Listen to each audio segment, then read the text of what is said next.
Hi. మనం consolidation చూస్తున్నాం కదా. కన్సాలిడేషన్లో మనం జాయింట్ అరేంజ్మెంట్స్ చూసాము, జాయింట్ ఆపరేషన్స్ చూసాము. కన్సాలిడేషన్ ఇండ్ AS 110 స్టార్ట్ చేసాం మనం. దాంట్లో ఫస్ట్ ఏం చూసాం మనం? NCI క్యాలిక్యులేషన్స్ చూసాం. ఇవాళ మనం మెయిన్ కన్సాలిడేషన్ ప్రొసీజర్ చూద్దాం. ఓకే, కన్సాలిడేషన్ ప్రొసీజర్లోకి వెళ్ళే ముందు లేటెస్ట్ ఎగ్జామ్స్లో మనకి MCQs వస్తున్నాయి కాబట్టి కొంచెం బ్యాక్గ్రౌండ్ చూద్దాం ఫస్ట్. ఎందుకంటే MCQs వచ్చే ఛాన్సెస్ ఎక్కువ ఉన్నాయి. దీని నుంచి కేస్ స్టడీ ఫ్రేమ్ చేస్తున్నాడు. ఓకేనా? రైట్ అమ్మా, స్టార్ట్ చేద్దామా? ఇండ్ AS 110 మీకు ఏం చెప్తుంది? కన్సాలిడేషన్ చేయమని చెప్తుందా లేదా కన్సాలిడేషన్ ఎలా చేయాలో చెప్తుందా?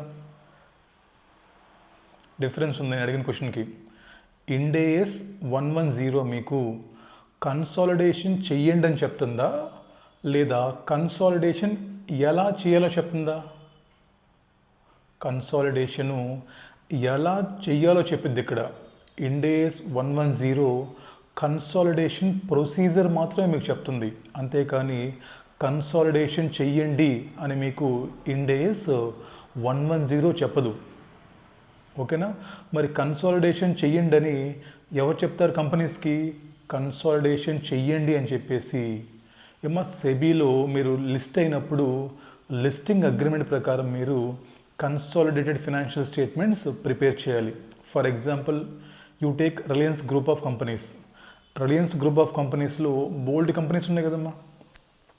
రిలయన్స్ గ్రూప్ ఆఫ్ కంపెనీస్లో there are so many companies.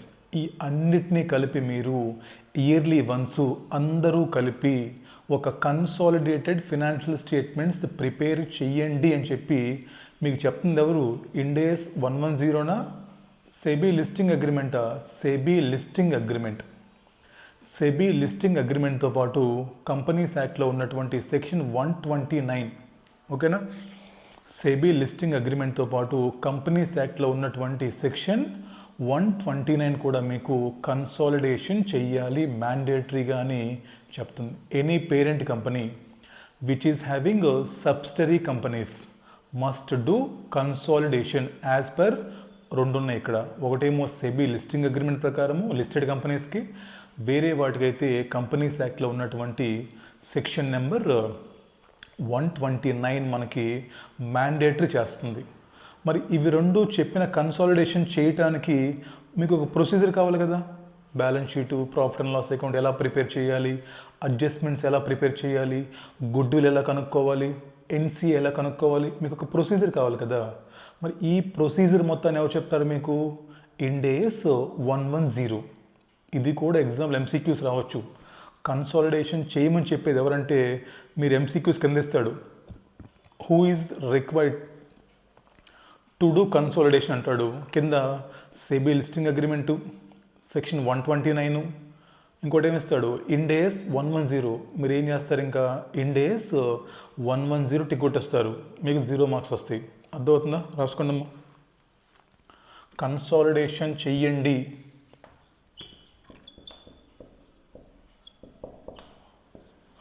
Telugu రాయండమ్మా, ఏం కాదు. కన్సాలిడేషన్ చెయ్యండి అని మనకి ఇద్దరు చెప్తారు. ఎవరు? ఒకడు సెబీ, రెండోది ఎవడు? Section 129 of companies act. అది ఓకేనా? సో కన్సాలిడేషన్ మ్యాండేటరీగా చెయ్యాలి మనం. కన్సాలిడేషన్ ఎప్పుడైతే మీరు మ్యాండేటరీగా చెయ్యాలో ఈ ఇద్దరు చెప్తారు. నెక్స్ట్, ఈ కన్సాలిడేషన్ మ్యాండేటరీని ఎలా చేయాలి?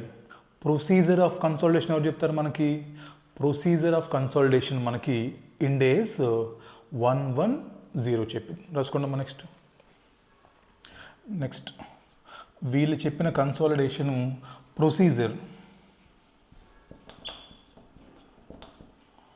ప్రొసీజర్ మనకి ఎవరు? ఇండ్ AS 110 చెప్తుంది. ఇది మన సిలబస్లో ఉంది, ఇది మనం చదువుకుంటాం. ఓకేనా? సో ఇండ్ AS 110 మన సిలబస్లో ఉంది. అది మనం చదువుకుంటాం. క్లియరా? ఇక్కడి నుంచి కూడా మీకు ఎంసీక్యూ రావచ్చు. So be very careful.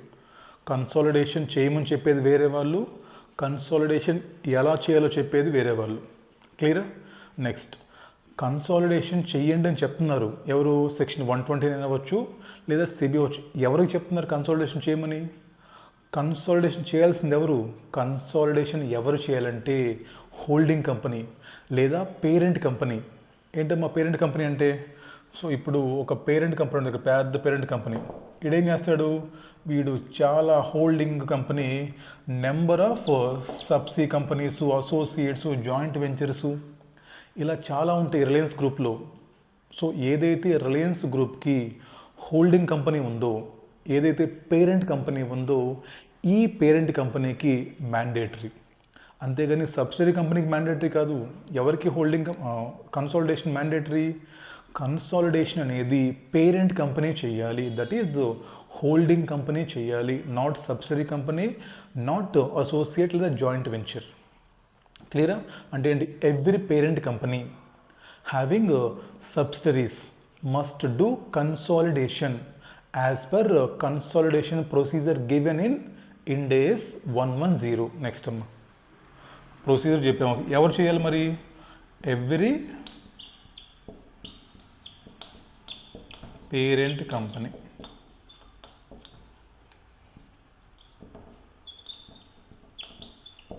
ఇది మీకు కావాల్సింది. ఈ చార్ట్ వేసుకోండి, అయిపోతుంది. తెలుగు రాసుకోండి, మన తెలుగు వాళ్ళమే కదా, ఎందుకు మొహమాటం. కన్సాలిడేషన్ చెయ్యండి అని మనకు ఎవరు చెప్తున్నారు? సెబీ చెప్తుంది, సెక్షన్ 129 ఆఫ్ కంపెనీస్ యాక్ట్ చెప్తుంది. ఓకే, మరి ప్రొసీజర్ ఎవరు చెప్తున్నారు నీకు? ప్రొసీజర్ మనకి Ind AS 110 చెప్తుంది, మనం చదువుకుంటాం ఇప్పుడు. ఎవరిని చేయమని చెప్తుంది? ఎవరిని చేయమని చెప్తుంది? పార్ట్నర్షిప్ ఫామ్ చేయమని చెప్తుందా? సోల్ ప్రొప్రైటర్ కన్సర్న్ చేయాలా? ఎల్ఎల్పీస్ చేయాలా? కంపెనీస్ చేయాలా? ఎవరు కంపెనీస్లో కూడా? హోల్డింగ్ సబ్సియా? Holding. Parent company, every parent company consolidation చెయ్యాలి. ఇది ఇంట్రొడక్షన్. నెక్స్ట్, ఇది చాలా ఇంపార్టెంట్. ఎందుకు ఇంపార్టెంట్ అంటే ఐసిఏఐ వాడు లేటెస్ట్ స్టడీ మ్యాట్లో కొన్ని కొత్త క్వశ్చన్లు యాడ్ చేశాడు. ఆ కొత్త క్వశ్చన్స్లో ఇప్పుడు నేను చెప్పే టాపిక్ మీద కూడా క్వశ్చన్ యాడ్ చేశాడు ఫస్ట్ టైం. సో రేపు May 25 ఎగ్జామ్స్లో ఎంసీక్యూ కేస్ స్టడీస్ రావచ్చు ఇలాంటివి. సో జాగ్రత్తగా వినండి. Next point. ఓకే సార్, బాగానే ఏమని చెప్తున్నారు. కన్సాలిడేషన్ చేయండి అని ప్రతి పేరెంట్ కంపెనీకి చెప్తున్నారు మీరు, బాగానే ఉంది. కన్సాలిడేషన్ చేయండి అని ప్రతి పేరెంట్ కంపెనీకి చెప్తున్నారు. మరి ఈ రూల్కి, కన్సాలిడేషన్ అందరూ చెయ్యాలి అనే రూల్కి ఏమన్నా ఎక్సెప్షన్స్ ఉన్నాయా? ఇది ఇంపార్టెంట్ అమ్మా. అంటే ఈ కన్సాలిడేషన్ ప్రాసెస్ నుంచి స్కిప్ చేయడానికి ఏమన్నా ఛాన్సెస్ ఉన్నాయా? అలా ఎవరికన్నా ఏమన్నా ఫెసిలిటీస్ కల్పించారా కంపెనీస్ యాక్ట్ లేదా Ind AS 110లో ఎవరికన్నా ఎగ్జంప్షన్ ప్రొవైడ్ చేశారా? Yes, there are some exemptions. Consolidation procedure చేయకుండా స్కిప్ చేయడానికి మీకు Ind AS 110 చెప్తుంది, not companies act, not SEBI. Important. మీకు కన్సాలిడేషన్ చెయ్యనక్కర్లేదు అని ఎగ్జంప్షన్స్ ఇస్తున్నారు. Exemptions are given by Ind AS. Next అమ్మ, ఓకేనా? ఇక్కడ దాకా అయిపోయిందా? నెక్స్ట్ ఏంటి? కన్సాలిడేషన్ చెయ్యకుండా ఏమైనా ఎగ్జంప్షన్ ఉందా కింద? ఎస్. ఎవరు చెప్తున్నారు నీకు ఎగ్జంప్షను? Ind AS 110 చెప్తుంది. ఇది మోస్ట్ ఇంపార్టెంట్ అమ్మ. ఈ అటెంప్ట్కి క్వశ్చన్స్ రావచ్చు కేస్ స్టడీ బేస్ మీద, లేదా 5 మార్క్స్ క్వశ్చన్ కూడా రావచ్చు, చెప్పలేం. మీకు ఒక కేస్ స్టడీ చేసి చెప్పమంటాడు అక్కడ, ఈ సినారియోలో ఈ కంపెనీ కన్సాలిడేషన్ ఎగ్జంప్షన్ క్లెయిమ్ చేయొచ్చా లేదా అని మీకు రావాలంటే మీకు క్లారిటీగా తెలియాలి. ఓకేనా? కన్సాలిడేషన్ నుంచి ఎగ్జంప్షన్ పొందడానికి దేర్ ఆర్ సమ్ ఛాన్సెస్. ఎవరు చెప్తున్నారు ఈ క్రైటీరియా మనకి? This criteria is given by Ind AS 110, not companies act, not SEBI. అయిపోయిందా? నెక్స్ట్ ఏమో ఏం చెప్తారంటే, ఒక 3 లేదా ఇంకా బ్రీఫ్గా చెప్పాలంటే ఆ 3 చాలమ్మా. 3 కండిషన్స్ నేను సమ్మరైజ్ చేశాను మొత్తం. ఈ కింద చెప్పిన 3 కండిషన్స్ ఎవరైతే ఫిల్ చేస్తారో, ఈ కింద చెప్పిన 3 కండిషన్స్ ఎవరైతే ఫిల్ చేస్తారో వాళ్ళకి కన్సాలిడేషన్ ప్రొసీజర్ నుంచి exemption. First most important point, అసలు కన్సాలిడేషన్ చేయాల్సింది ఎవడు? హోల్డింగ్ సబ్సియా? హోల్డింగ్ పేరెంట్ కంపెనీ కదా. మరి ఈ ఎగ్జంప్షన్స్ ఎవరికి ఇస్తారు? ఒక పేరెంట్ కంపెనీకే ఇస్తారు. ఓకేనా? చూడండి జాగ్రత్తగా. ఇక్కడ ఏ లిమిటెడ్ ఉంది, ఏ లిమిటెడ్ బి లిమిటెడ్లో 100% హోల్డ్ చేస్తుంది. ఏ లిమిటెడ్ బి లిమిటెడ్లో 100% హోల్డ్ చేస్తుంది. ఇప్పుడు వీళ్ళిద్దరిలో పేరెంట్ ఎవరు, సబ్సి ఎవరు? ఏం సార్, వీడేమో పేరెంటు, వీడేమో సబ్సి. ఇక్కడ నీకు ఎగ్జంప్షన్ కుదరదు. ఎందుకని? కన్సాలిడేషన్ నుంచి ఎగ్జంప్షన్ కావాలంటే that is only for a parent company. అది ఎప్పుడో సిచ్యువేషన్ ఇప్పుడు చూడు. ఇప్పుడు B limited in turn holding C లిమిటెడ్లో 100% బి లిమిటెడ్ ఎక్వైర్ చేస్తుంది. ఇప్పుడు చెప్పు, ఇప్పుడు బి స్టేటస్ ఏంటి సితో కంపేర్ చేస్తే? ఇప్పుడు బి పేరెంటు, సి సబ్సి. చాలా ఇంపార్టెంట్ ఇది. ఫస్ట్ కేసు చెప్పు, ఏ లిమిటెడ్ ఉంది, బి లిమిటెడ్ ఉంది. చెప్పండి అప్పుడు స్టేటస్ ఏంటి? ఏ ఏమో పేరెంటు, బి ఏమో subsi. Next B limited in turn holds C లిమిటెడ్లో 100%. ఇప్పుడు చెప్పు, ఇప్పుడు బి లిమిటెడ్ స్టేటస్ ఏంటి? సబ్సియా పేరెంటా? ఈ యాంగిల్లో చూస్తే బి పేరెంటు, సి సబ్సి. ఇప్పుడు చెప్పండి అమ్మా, నార్మల్గా బి లిమిటెడ్కి పేరెంట్ కంపెనీయా when compared with C limited? మామూలుగా అయితే బి లిమిటెడ్ కన్సాలిడేషన్ చేయాలి.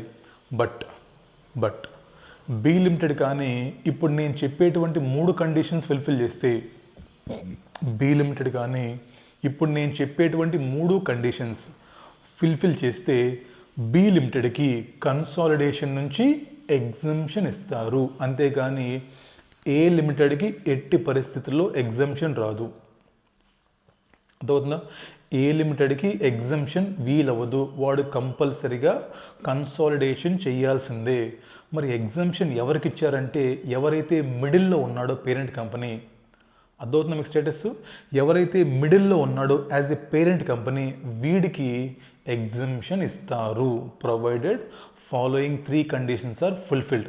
ముందు చార్ట్ వేసుకోండి, చాలా ఇంపార్టెంట్. ఏ లిమిటెడ్కి నాట్ ఎట్ ఆల్ పాసిబుల్, వాడు అల్టిమేట్ హోల్డింగ్, వాడు కంపల్సరీగా చేయాలి కన్సాలిడేషను.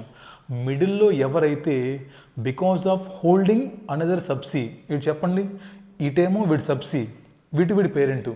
మరి as a parent company mandatory చేస్తుంది కదా ఇది. బట్ బి లిమిటెడ్కి ఎగ్జంప్షన్ ఇస్తున్నాము, provided following 3 conditions are fulfilled. 1 by 1 రాసుకోండి, మా సింప్లిఫైడ్ రాసుకోండి. ఐసీఏ బుక్లో ఉన్న పెద్ద పెద్ద కండిషన్లు మనకి కీవర్డ్స్ తోటి సింపుల్గా రాశాను మీకోసం నేను. ఓకేనా? రాయండి ఫస్ట్ అమ్మ. ఫస్ట్ కండిషన్ ఏంటంటే ఈ బి లిమిటెడ్ ఏదైతే ఉందో, B limited is not a listed company or is in the process of listing. ఇదిగో ఈ బి లిమిటెడ్కి మనం ఎగ్జామ్షన్ ఇస్తున్నాం, మిడిల్లో ఉంది కాబట్టి. బి లిమిటెడ్ కానీ లిస్టెడ్ కంపెనీ అనుకోండి, ఇదిగో వీడు వదిలిపెట్టాడు, వీడు మ్యాండేటరీ చేస్తాడు మళ్ళీ. కాబట్టి బి లిమిటెడ్ అనేది లిస్టింగ్ కంపెనీ కాదు, లిస్టెడ్ కంపెనీ కాదు, లేదా వీళ్ళ షేర్స్ లేదా debentures not in the process of listing. ఇప్పుడు లిస్టింగ్ కాదు, ఈ ఫ్యూచర్లో ఒక 1 yearలో లిస్టింగ్ చేసే ఉద్దేశం కూడా మీకు ఉండకూడదు. ఇది ఫస్ట్ పాయింట్ అమ్మా. Second point, owners of B limited is not objected. Owners of B limited is not objected not to prepare CFS. ఇది హైలైట్ అమ్మ ఇక్కడ. బీకి ఎవరు ఓనరు? ఏ లిమిటెడా? బి లిమిటెడ్ ఏకి ఫోన్ చేసి చెప్పింది, సార్ మీరు ఎలాగో అక్కడ కన్సల్టేషన్ చేస్తున్నారు కదా, మళ్ళీ ఇక్కడ నేను కన్సల్టేషన్ చేయటం ఎందుకు? సో నేను కన్సల్టేషన్ చేయకూడదు అనుకుంటున్నాను, దీనికి మీ పర్మిషన్ ఇవ్వండి అని చెప్పేసి బి లిమిటెడ్ వాళ్ళ ఓనర్స్కి ఇన్ఫామ్ చేయాలి. ఇన్ఫామ్ చేసిన తర్వాత ఇక్కడ రాసుకొని మ్యాచ్ చేయండి. ఇంకో పాయింట్, ఓనర్స్కి should inform to owners of B limited and, ఇప్పుడు రివర్స్ రాసుకోండి అమ్మా. ఫస్ట్ ఇది రాసుకోండి, B limited should inform to the owners of B limited and owners not objected not to prepare CFS. అర్థమవుతుందా? బి లిమిటెడ్ ఈడికి owner A లిమిటెడ్కి phone చేసి చెప్పింది ఏమని, సార్ మీరు ఎలాగో ప్రిపేర్ చేస్తారు సిఎఫ్ఎస్, మళ్ళీ నేను ఎందుకండి, నన్ను మీరు వదిలేయచ్చు కదా అంటే ముందు ఇన్ఫామ్ చేయాలి, తర్వాత దానికి ఓనర్స్ ఒప్పుకోవాలి, అబ్జెక్షన్ చెప్పకూడదు, then no problem. Last and most important point అమ్మా, మూడో పాయింట్ అమ్మా, owners of B limited should prepare CFS as per Ind AS 110. అంటే ఏంటి, ఇదిగో వీడు కంపల్సరిగా సిఎఫ్ఎస్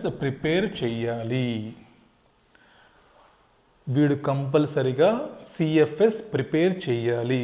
అలా వాడు సిఎఫ్ఎస్ కానీ ప్రిపేర్ చేయకపోతే దెన్ నో ఎగ్జంప్షన్. ఎందుకు సార్ ఇలా చెప్తున్నారంటే, ఇప్పుడు చూడండి, ఫర్ ఎగ్జాంపుల్ ఇదే క్వశ్చన్లో బి లిమిటెడ్ షేర్స్ని మిస్టర్ ఎక్స్ హోల్డ్ చేస్తున్నాడు, కంపెనీ కాదు. ఇదే కేసులో బి లిమిటెడ్ షేర్ని 100% మిస్టర్ ఎక్స్ హోల్డ్ చేస్తున్నాడు. బి లిమిటెడ్ షేర్స్ని మిస్టర్ ఎక్స్ హోల్డ్ చేస్తున్నాడు. చూద్దాం conditions. First condition, B limited listing కంపెనీయా? కాదు. ఇన్ ద ప్రాసెస్ ఆఫ్ లిస్టింగా? లేదు. సెకండ్, బి లిమిటెడ్ ఎక్స్కి ఫోన్ చేసి చెప్పింది, ఎక్స్ నేను కన్సాలిడేషన్ చేయొద్దు అనుకుంటున్నాను, నీకు ఓకేనా? Okay, no problem. Next last point ఏంటి, బి లిమిటెడ్ ఓనర్ ఎవడు? ఎక్స్కి ఇండ్ AS అప్లై అవుతుందా? మిస్టర్ ఎక్స్కి ఇండ్ AS 110 అప్లై అవుతుందా? మిస్టర్ ఎక్స్ ఇండ్ AS 110 ప్రకారము సిఎఫ్ఎస్ ప్రిపేర్ చేయాలా? నో. ఇది ఫెయిల్ అయిపోయిందిగా మరి. Owners of B limited must prepare consolidation financial statements as per Ind AS 110. మరి మిస్టర్ ఎక్స్కి ఇండ్ AS అప్లై కానప్పుడు వాడు కన్సాలిడేషన్ చేయడు కదా. మరి ఈ కండిషన్ ఫెయిల్ అయిపోయింది కాబట్టి ఇప్పుడు బి లిమిటెడ్ కంపల్సరీగా కన్సాలిడేటెడ్ ఫినాన్షియల్ స్టేట్మెంట్స్ ప్రిపేర్ చేయాలి. మీకు అర్థమవుతుందా? యూ షుడ్ లింక్ అమ్మా. ఇదంతా ప్రాక్టికల్ క్వశ్చన్స్ వస్తాయి ఎగ్జామ్లో. సో మీరు ప్రతి పాయింట్ నేర్చుకోవాలి, బట్టి కొట్టకూడదు. అర్థమైందని చెప్పే పాయింట్ ఈ మూడు రాసుకోండి. ఎక్కడ లేదు నోట్స్లు, ఇది రాసుకోవాలి నోట్స్. ఈ చార్ట్ వేసుకోవాలి, దెన్ ఇది రాసుకోవాలి. 3 కండిషన్స్ చెప్పండి ఏంటో.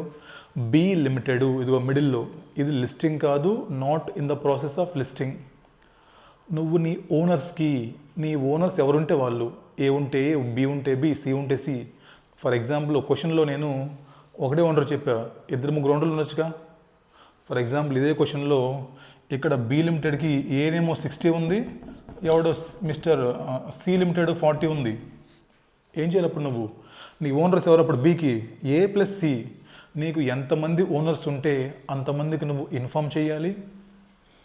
ఎంతమంది ఓనర్స్ ఉంటే అంతమందికి నువ్వు ఇన్ఫామ్ చేయాలి, ప్లస్ ఆ ఓనర్స్ దానికి అబ్జెక్షన్ చెప్పకూడదు. లాస్ట్ పాయింట్, నీ ఓనర్స్ ఎవరైతే ఉన్నారో, నీ అల్టిమేట్ ఓనర్ ఎవడైతే ఉన్నాడో నెత్తి మీద, వాడు కంపల్సరీగా సిఎఫ్ఎస్ ప్రిపేర్ చేయాలి. వాడు కానీ సిఎఫ్ఎస్ ప్రిపేర్ చేయకపోతే నీకు ఎగ్జంప్షన్ లేదు.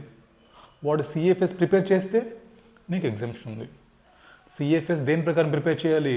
యాజ్ పర్ ఇండ్ AS 110నే. ఇండియాలో వాడు సిఎఫ్ఎస్ ప్రిపేర్ చేయాలి. ఇండియాలో Ind AS applicable for Indian companies only. Then only B లిమిటెడ్కి ఎగ్జంప్షన్ ఉంటుంది. మీరు ఈ చార్ట్ వేసుకొని ఈ 3 పాయింట్లు మీరు బి లిమిటెడ్ పాయింట్ ఆఫ్ వ్యూలో థింక్ చేశారంటే మీకు సింపుల్ అయిపోతుంది. బికాస్ అల్టిమేట్ పేరెంట్కి నో ఎగ్జంప్షన్. ఎవరికి ఎగ్జంప్షన్ ఇస్తారు? మిడిల్లో ఉన్న బి లిమిటెడ్కి ఎగ్జంప్షన్ ఇస్తున్నారు. 3 కండిషన్. ఓకేనా? రైట్. ఇది రాసుకొని చార్ట్ వేసుకోండి. మనకి ఐసీఐ స్టడీ మ్యాట్లో ఒక 2 ఎగ్జాంపుల్స్ ఉన్నాయి.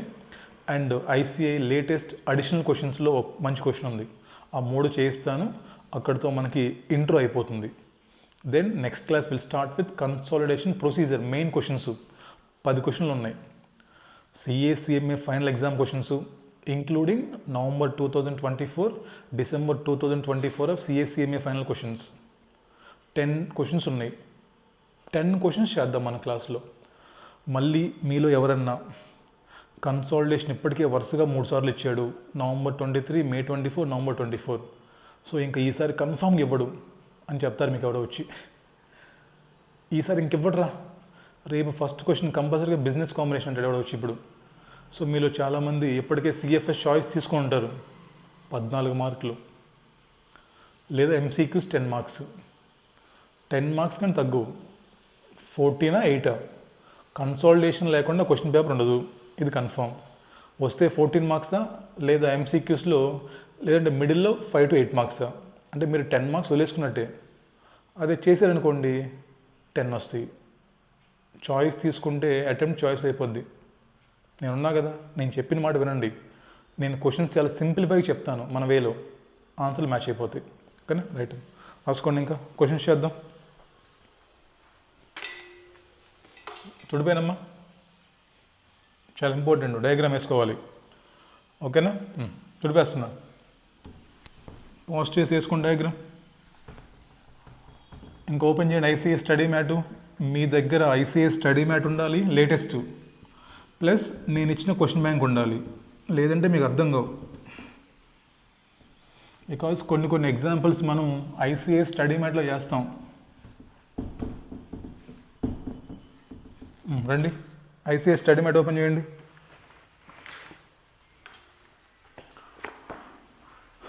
ఐసీఐ స్టడీ మ్యాట్లో ఏమో page number 13.7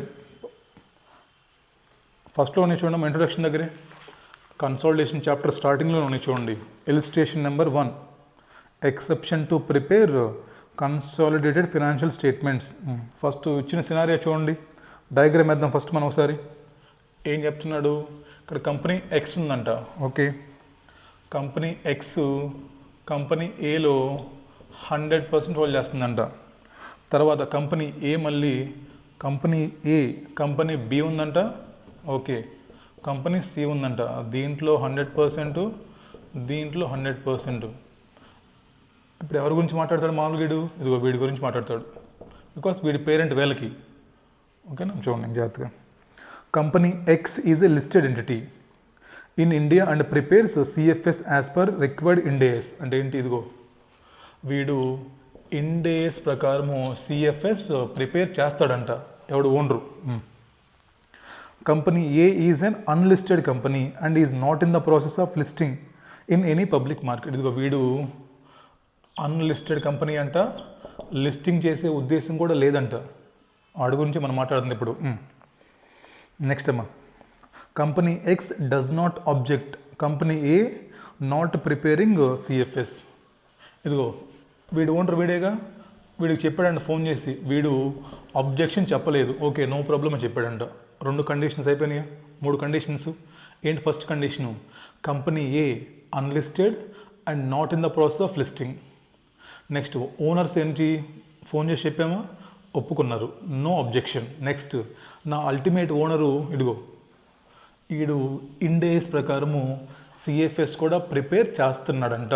so 3 conditions fulfil అయినాయి కాబట్టి ఏ లిమిటెడ్కి ఇండేస్ 110 ప్రకారం ఎగ్జంప్షన్ గ్రాంటెడ్. చదవండి ఇంకా. Whether company A is required to prepare CFS as per requirements of Ind AS 110. చేయాలా? నో. ఆన్సర్ చూడండి. ఆన్సర్ రాస్తాడమ్మా. ఎందుకు ఆన్సర్ చెప్పండి మనకి? బుక్లో ఆన్సర్తో మనకేం పని? ముందేమో రాస్తాం మనం? As per Ind AS 110.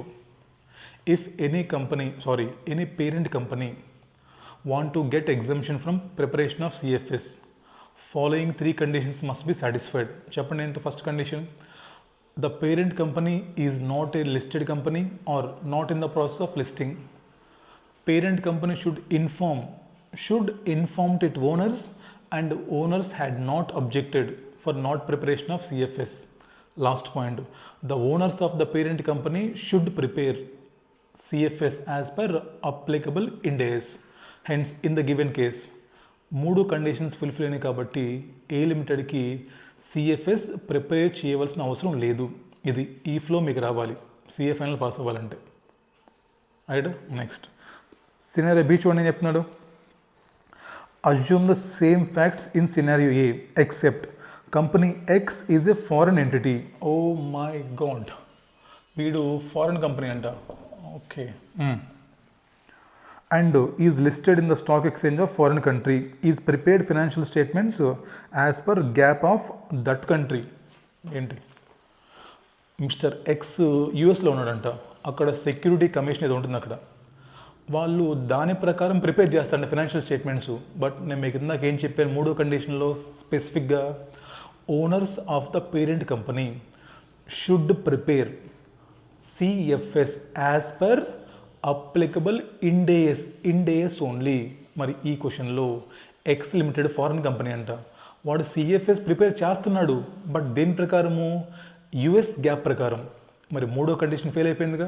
సో మూడో కండిషన్ ఫెయిల్ అయిపోయింది కాబట్టి ఈ కేసులో ఏ లిమిటెడ్కి ఎగ్జంప్షన్ ఇవ్వరు. ఏ లిమిటెడ్ కంపల్సరిగా కన్సాలిడేషన్ చెయ్యాలి. చూసుకున్న ఆన్సర్ కావాలంటే మీరు మిస్టర్ ఏ కెనాట్ అవైల్. తర్వాత లాస్ట్ పాయింట్ చూడండి. Assume the same facts in scenario A except 100% of the investment in company A is held by mister X అంట. ఓ, ఈ కంపెనీలో ఇదిగో ఎవడో మిస్టర్ ఎక్స్ ఉన్నాడంట. మళ్ళీ లాస్ట్ కండిషన్, మిస్టర్ ఎక్స్కి ఇండ్ ఏఎస్ అప్లై అవుతుందా? మిస్టర్ ఎక్స్ ఇండ్ ఏఎస్ ప్రకారము సిఎఫ్ఎస్ ప్రిపేర్ చేయాలా?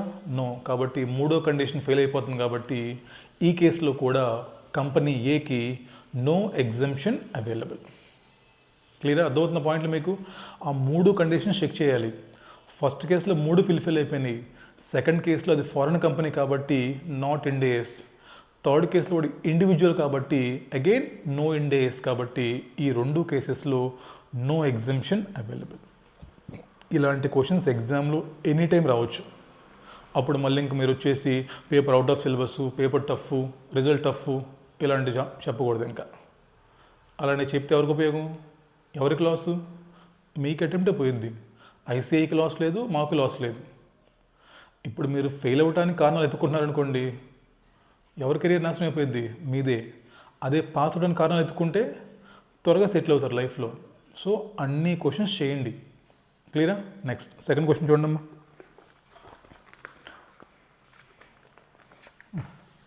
డయాగ్రామ్ వేస్తాను లోపు చూడండి.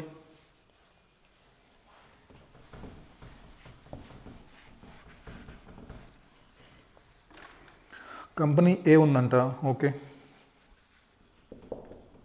కంపెనీ ఏకి కంపెనీ బి ఉందంట, కంపెనీ సి ఉందంట. ఇందాకట్లానే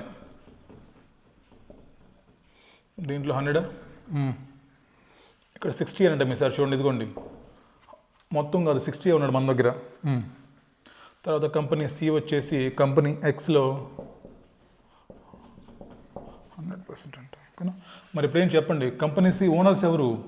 60%కి ఏ ఉంటే 40%కి ఇక్కడ ఎవరో ఉన్నారు ఓనర్స్. మళ్ళీ ఇప్పుడు మనం మాట్లాడే దీని గురించే. ఎందుకని? దీనికి సబ్సిడీ లేదు, ఇది పేరెంటే కాదు, ఇది పేరెంట్ కంపెనీ. బికాజ్ సబ్సిడీ ఉంది. ఇప్పుడు మనం దీని గురించి మాట్లాడతాం. దీనికి ఎగ్జంప్షన్ ఇవ్వాలా వద్దా? దానికంటే ముందు దీని ఓనర్స్ చెప్పండి. ఎవడు? ఏ 60, 40 ఎవడో బయట ఉన్నాడు అంటే సికి ఇప్పుడు ఇద్దరు ఓనర్స్ ఉన్నారు. ఓకే, చూడండి క్వశ్చన్స్ మళ్ళీ చూడండి అమ్మా. Company A listed company in India, prepare consolidation financial statements as per Ind AS. Company A అంట, ఇదిగో ఇందాక చెప్పిందే, వీడు ఇండ్ ఏఎస్ ప్రకారం ప్రిపేర్ చేస్తాడంట. Company C is un unlisted company and is not in the process of listing its instruments. 60% of the equity share capital of C held by A and balance is another investors. Company A does not object C for preparing CF. ఇందాక same questions ఏనమ్మా, same పాయింట్లే. ఇక్కడ unlisted company అంట, ఇలా ఓనర్స్కి చెప్పాడంట. Owners ఎటువంటి objection చెప్పలేదంట. హ్యాపీ కదా. Whether company C is required to prepare CFS, ఎందుకు అవసరం లేదు కదా, అవసరం లేదు కదా, అంతే కదా. ఏం చేసినా మనం చెప్పండి, 3 కండిషన్స్. కంపెనీ సి ఇదిగో unlisted, not in the process of listing. Company సికి ఇక్కడ మెయిన్ పాయింట్ ఏంటంటే ఇద్దరు owners, there are 2 owners, A limited plus other owner. ఈ 40% వాళ్ళకు కూడా మీరు ఇన్ఫామ్ చేయాలి, ఓకేనా. ఆ 40% వాళ్ళకు కూడా మీరు ఇన్ఫామ్ చేసి వాళ్ళు అబ్జెక్షన్ చెప్పనప్పుడు మాత్రమే మీరు ఈ కండిషన్ సాటిస్ఫై చేసినట్టు, అంతేగాని ఓన్లీ ఏ లిమిటెడ్ కాదు. అంటే ఏమనుకుంటున్నా ఇక్కడ మనం అజంప్షను, ఎస్ కంపెనీ సి అనేది ఈ 40% ఓనర్స్ కూడా ఇన్ఫామ్ చేసింది. ఆ ఇన్ఫామ్ చేసినప్పుడు వాళ్ళు కూడా దానికి అబ్జెక్షన్ చెప్పలేదు కాబట్టి then second condition fulfilled. Third condition ఏంటి, ఇదిగోండి ultimate owners has to prepare CFS as per Ind AS. So 3 conditions fulfil అయినాయి కాబట్టి then no need of preparation. ఇక్కడ మీరు గుర్తుపెట్టుకోవాల్సిన పాయింట్ ఏంటంటే ఈ కేసులో ఇక్కడ ఇద్దరు ఓనర్స్ ఉన్నారు, హియర్ 2 ఓనర్స్. ఆ 40%ను కూడా మీరు ఇగ్నోర్ చేయకూడదు అనేది పాయింట్. ఇక్కడ మీరు ఇంటిమేషన్ ఇచ్చేటప్పుడు ఆ 40%ను కూడా మీరు ఇగ్నోర్ చేయకూడదు అని చెప్పడానికి ఈ కేసు ఇచ్చాడు వాడు, అర్థమవుతుందా. ఈ 40% కూడా మనకి ఇంపార్టెంటే, వీళ్ళకి ఇన్ఫామ్ చేయాలి, వీళ్ళ అప్రూవల్ కూడా తీసుకోవాలి. దేనికోసం, నాట్ ప్రిపరేషన్ కోసం. అది చెప్పింది మీకు, ఓకేనా. రైట్. తర్వాత చూడండి scenario B. Assume the same facts as per scenario A except balance 40% of the equity shares held by company C is held by company B అంట. ఓ ఇదిగోండి ఈ 40 ఇప్పుడు వీళ్ళు కాదంటమ్మా, ఇదిగో బి 40% హెల్డ్ చేస్తుందంట, బి 40% హెల్డ్ చేస్తుందంట. ఇంకేమని చెప్పండి, ఎవరు అల్టిమేట్ ఓనరు, ఏ 60 ఉందా, ఏ బి ద్వారా 40 హోల్డ్ చేస్తుందిగా, ఓన్లీ 1 ఓనర్. ఇప్పుడు చెప్పండి ఎవడు, ఏకి 60 ఉందా, ఇదేంటి మరి ఇండైరెక్ట్గా 100లో 40 అంటే 40గా, అంటే ఏంటి, ఏ డైరెక్ట్గా 60% హోల్డ్ చేస్తుంది, ఇండైరెక్ట్గా త్రూ బి 40 హోల్డ్ చేస్తుంది. సో అంటే ఏంటి, 100% held by a limited only. Same question మళ్ళీ. సో ఇక్కడ ఓనర్ ఎవడు, ఓన్లీ ఏనే, బికాస్ 60% ఏమో డైరెక్ట్గా హోల్డ్ చేస్తున్నారు, 40% ఏమో త్రూ బి హోల్డ్ చేస్తున్నాం కాబట్టి ఈ కేసులో కూడా no need to prepare CFS because only single owner. చెప్పండి పాయింట్లు ఏంటో. C limited unlisted, next A limited inform చేసాము, అబ్జెక్షన్ చెప్పట్లేదు. అదేవిధంగా ఏ లిమిటెడ్ ఇండేస్ ప్రకారము ఫినాన్షియల్ స్టేట్మెంట్స్ ప్రిపేర్ చేస్తుంది. సినారియో ఏలో మనం అజంప్షన్ ఏం తీసుకున్నామంటే సి లిమిటెడ్ ఈ 40% ఎవరైతే అవుట్ సైడర్స్ ఉన్నారో ఓనర్స్ వాళ్ళకు కూడా ఇన్ఫామ్ చేసింది, వాళ్ళు అబ్జెక్షన్ చెప్పలేదు అని మీరు తీసుకున్నారు, ఓకేనా. ఇంపార్టెంట్ అమ్మా, రైట్. అంతేనమ్మా, ఇవి 2 మనకి స్టడీ మ్యాట్లో క్వశ్చన్స్. నెక్స్ట్ ఒక్కసారి ఇవి లేటెస్ట్ ఐసీఏ స్టడీ మ్యాట్లో యాడ్ చేసినటువంటి అడిషనల్ క్వశ్చన్స్. ఇక్కడ రండమ్మా, ఇలిస్ట్రేషన్ నెంబర్ 5. ఇవన్నీ మీరు తీసుకోవాలి ప్రింట్అవుట్లు. Latest additional study mat questions అన్నీ మీ దగ్గర ఉండాలి. వీటిల్లో ఖచ్చితంగా క్వశ్చన్స్ వస్తాయి ఎగ్జామ్లో. బికాస్ ఫస్ట్ టైం ఎగ్జామ్లో క్వశ్చన్స్, ఫస్ట్ టైం వాడు బుక్స్ మొత్తం రివైజ్ చేసేసాడు, కొత్త క్వశ్చన్లు యాడ్ చేశాడు. అంటే ఈ క్వశ్చన్స్లో డెఫినెట్గా May 25లో ఎగ్జామ్స్ వస్తాయి క్వశ్చన్స్. సో ఇవన్నీ బాగా చేయాలి మీరు. చూడండమ్మా, క్వశ్చన్ నెంబర్ 5 నేను డయాగ్రామ్ వేస్తాను చూడండి. అలాగూ ఈ క్వశ్చన్స్ అర్థం కావాలంటే వితౌట్ డయాగ్రామ్ అర్థం కావు. క్వశ్చన్ నెంబర్ 5 అండి, అడిషనల్ క్వశ్చన్స్ మాడ్యూల్ నెంబర్ 5లో ఉన్నాయి. ఇవి ఐసీఏ స్టడీ మ్యాట్ 5లో ఉన్నాయి ఈ క్వశ్చన్స్. రండి చూద్దాం.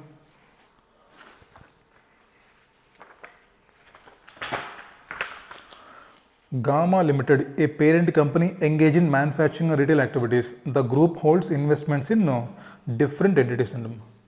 సో మన దగ్గర పైన ఏదో గామా లిమిటెడ్ ఉందంట. ఓకే, ఈ గామా లిమిటెడ్ జీ లిమిటెడ్లో అదేవిధంగా డి లిమిటెడ్లో ఉన్నాయండి షేర్స్. జీ ఎంత 100%. తర్వాత G Limited and D Limited holds 60% and 40% in GD Limited respectively.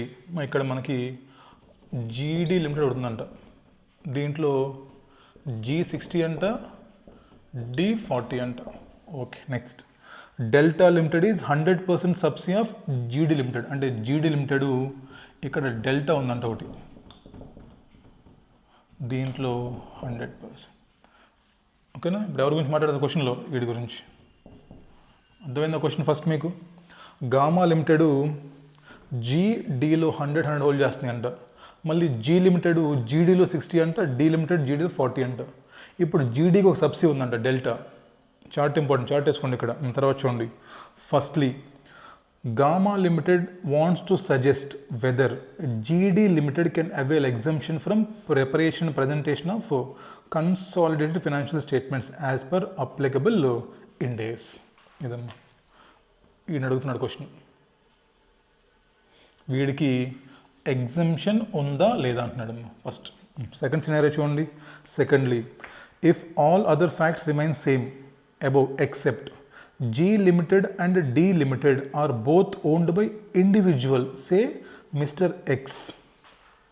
ఇదిగోండి, వీడి ప్లేస్లో ఎవరు వచ్చారంటే అక్కడ మనకి మిస్టర్ ఎక్స్ వచ్చాడంట.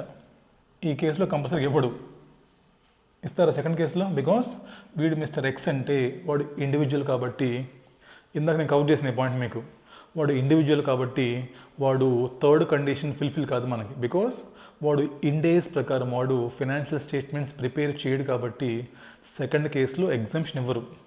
చెప్పండి అమ్మా, ఆన్సర్ ఎక్కడ ఉంది? ఆన్సర్తో నాకు పని లేదు. ఆన్సర్ పెద్ద పెద్దగా రాస్తాడు, ఇంత రాస్తాడు ఆన్సరు, అది మొత్తం మీరు గుర్తుపెట్టుకోలేరు. చెప్పండి, ఎగ్జామ్లో రేపు ఎగ్జామ్లో క్వశ్చన్ వచ్చింది, ముందు డయాగ్రామ్ వేయండి. సొల్యూషన్ బుక్లో డయాగ్రామ్ వేసుకోండి, ఏం కాదు, అలౌడే. చెప్పండి ఇప్పుడు. యాజ్ పర్ ఇండేస్ 110, పారాగ్రాఫ్ నెంబర్లు పనిలేదు మీకు, just mention Ind AS name. As per Ind AS 110, A parent company can avail exemption from preparation of CFS if following 3 conditions are satisfied. 1. Parent company is not a listed company, or parent company is not in the process of listing. Next, parent company should inform its owners. Parent company should inform its owners, and owners had not objected to not preparation of CFS. Lastly, the ultimate parent company should prepare CFS as per applicable index. ఇది introduction. అది case 1కి case 2కి ఏదైనా ఒకటి. ముందు ఈ conditions రాయండి. ఇప్పుడు కేస్ 1 చెక్ చేయండి, ఏం చెప్తున్నాడు చెప్పండి. ఇంకా ఇక్కడ నీకు జీడీ లిమిట్ క్వశ్చన్ అడుగుతున్నాడమ్మా. చెప్పండి ఇప్పుడు మరి. ఇప్పుడు జీడీ అజంప్షన్ తీసుకోవాలి, నువ్వు చెప్పాడు ఇన్ఫర్మేషన్ ఏమన్నా జీడీ గురించి? జీడీ గురించి మీకేం చెప్పలేదు. ఇఫ్ జీడీ కానీ అన్లిస్టెడ్ అనుకుంటే, ఇఫ్ జీడీ లిమిటెడ్ అన్లిస్టెడ్ అనుకుంటే, నెక్స్ట్ జీడీ లిమిటెడ్ ఓనర్స్కి ఇన్ఫార్మ్ చేసింది అనుకోండి, అండ్ ఓనర్స్ కూడా ఒప్పుకున్నారు అనుకోండి. ఇక్కడ క్వశ్చన్ ఏంటమ్మా, చాలా వేగ్ క్వశ్చన్ ఇది. ఇంతకు మనం 2 క్వశ్చన్స్ చేసాం ఐసీఏ బుక్లో క్వశ్చన్స్. ఏం చెప్పారు అక్కడ నీకు క్లియర్గా? వాడు ఆ బి లిమిటెడ్ ఏదైతే ఉందో అది అన్లిస్టెడ్ అని చెప్పాడు, వాళ్ళు ఓనర్స్కి ఇన్ఫార్మ్ చేశారని చెప్పారు, అదేవిధంగా ఓనర్స్ అబ్జెక్షన్ చెప్పలేదని చెప్పారు. తర్వాత పైన వాడు ఇండేస్ ప్రకారం ప్రిపరేషన్ అని కూడా చెప్పాడు క్లియర్గా నీకు. అంటే 3 కండిషన్స్ అక్కడ నీకు క్లియర్గా చెప్పాడు కాబట్టి you can write the answer. ఈ క్వశ్చన్ చెప్పాడు నీకు కండిషన్స్ ఎక్కడ? ఈ క్వశ్చన్లో ఎక్కడ కూడా నీకు నో కండిషన్స్ మెన్షన్డ్ అమ్మా. అప్పుడు ఏం చేయాలి నువ్వు? You should write 2 alternatives. మరి అంతే కదా. నీకు ఫస్ట్ కేసులో సెకండ్ కేసు అంటావా? బికాస్ సెకండ్ కేసులో straight away you can say no because he is individual.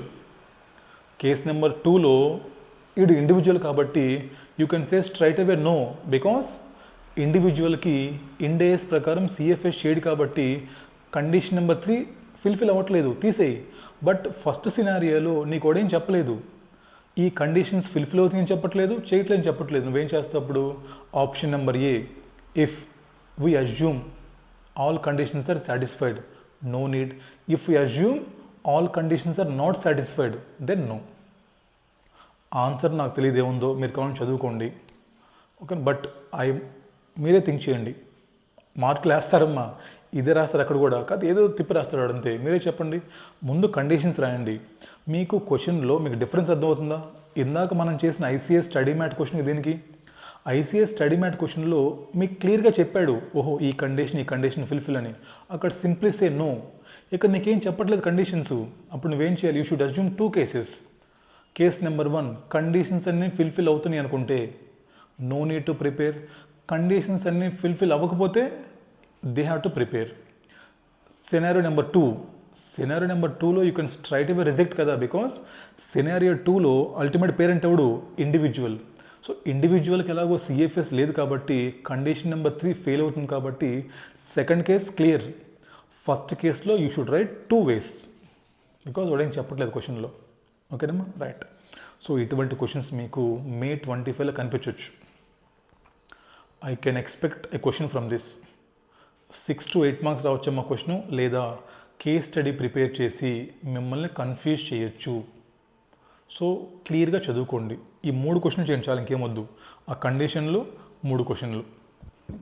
ఓకేనా? కన్సాలిడేషన్లో కేస్ స్టడీ ఫ్రేమ్ చేయొచ్చు. దేని మీద? సెబీ దాంట్లో రాయొచ్చు, సెక్షన్ 129 రాయొచ్చు, ఇండేస్ 110 రాయొచ్చు. అంటే ఎవరు చెప్తున్నారు, ప్రొసీజర్ ఎవరు చెప్తున్నారు, నెక్స్ట్ ఎగ్జామ్షన్స్ ఎవరికి ఇస్తున్నారు, ఇస్తే కండిషన్స్ ఏంటి, ఇవన్నీ కలిపి he can frame on case study also. So చెప్పలేం కాబట్టి మీరు చదువుకెళ్ళండి, ఎగ్జామ్కి కాన్సెప్ట్ నేర్చుకొని క్లియర్గా ఎగ్జామ్కి వెళ్ళండి. వాడు ఏమడిగితే మీరు సాల్వ్ చేయగలరు అప్పుడు. ఓకేనా, రైట్. అంతే. ఈ 3 క్వశ్చన్స్ థియరీ చేయండి. మనం నెక్స్ట్ క్లాస్ నుంచి will start with consolidation main questions, 14 marks. ఒక 1 hour థియరీ మొత్తం ఎక్స్ప్లెయిన్ చేస్తాను నీట్గా తెలుగులో. నెక్స్ట్ ఒక 10 క్వశ్చన్స్ చేద్దాం 10 క్లాసెస్లో మనం. అన్ని క్వశ్చన్స్ నేను బోర్డు మీద సాల్వ్ చేస్తాను. Each and every exam question నేను చేస్తాను బోర్డు మీద. మీరు కూడా నాతో పాటు సాల్వ్ చేసుకోండి. May 25లో ఫస్ట్ క్వశ్చన్ వస్తే 14 మార్క్స్ మీరు తెచ్చుకోవచ్చు. I can assure you if you follow my classes. ఓకేనమ్మా, కలుద్దాం మళ్ళీ. ఓకేనా, థ్యాంక్ యూ, బాయ్.